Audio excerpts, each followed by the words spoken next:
Okay, so I was really excited when I got these brand new botanicals that I recently installed in my dining room because this was a great opportunity to kind of show you how I work with my large samples and just get a sense of really how my system works, how it works to have only 50 samples or 100 samples, and that's really all you need when you're looking for the right neutral.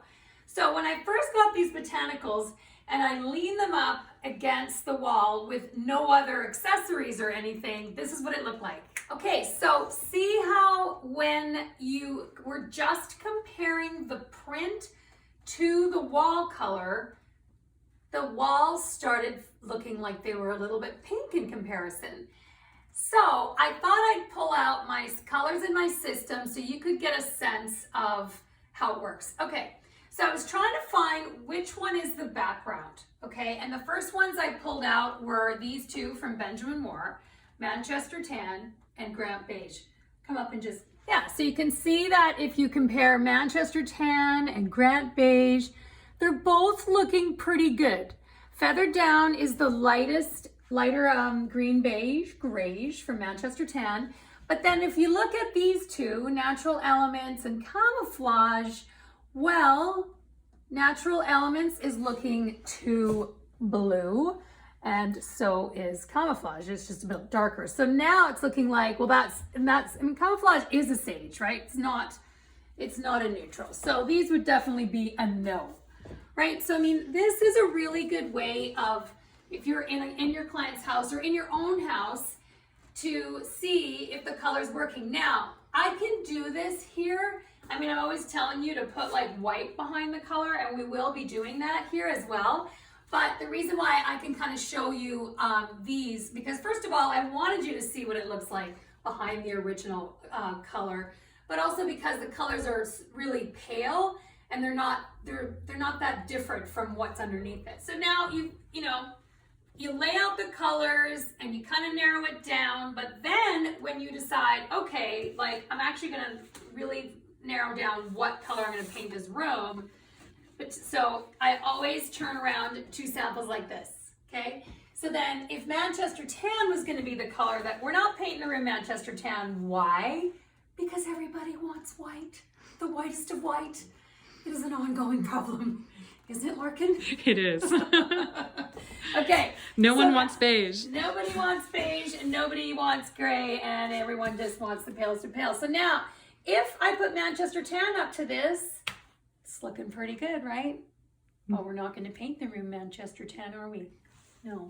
So, if we were going to repaint this room, right? Now the reason why it doesn't bother me that the botanicals are slightly greener than the walls and that the walls look a little pinker is because the room is styled. You can get away with so much more if you decorate.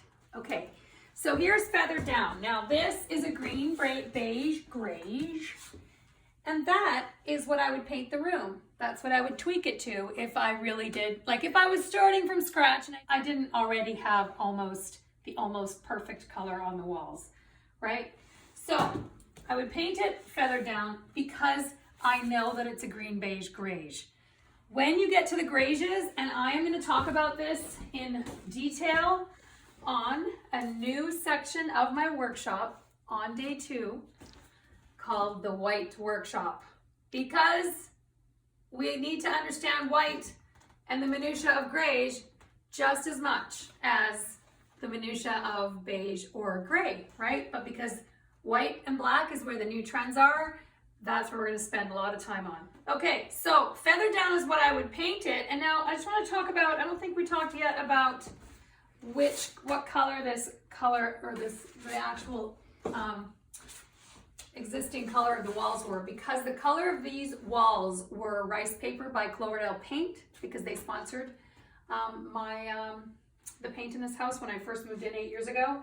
So what I've come up with is the closest color to their rice paper color is Panda White with Sherwin-Williams. Now this is from my foundations collection in my for Sherwin-Williams, because basically my system is highly transferable to any paint company, right? You don't need to just use Benjamin Moore or just use Sherwin-Williams. If you understand the system and you know what are in each of the 9 undertones, which the colors are, you can match them up to whatever paint company you're using and then achieve, get the same result.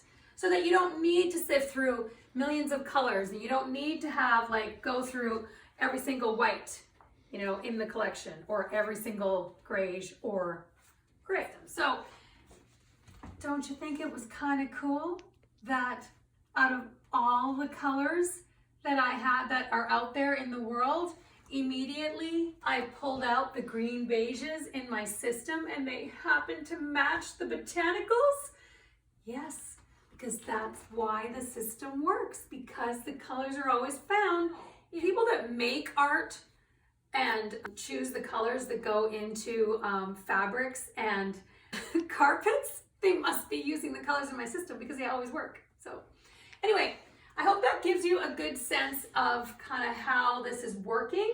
I'm going to do a lot more of these, but this one I thought was kind of interesting because of what I first noticed. When I first put the botanicals up, I immediately saw that, they were slightly different. But they're also darker, which is why it doesn't look like they're completely in the same value. And that is the other reason why it doesn't bother me. So if you look at my entire room, you can see that there is no beige in this room. So it's kind of like, this is the dining room with my green beige botanicals. And I'm okay with that because all greens go together. But that's a video for another day. Bye everyone.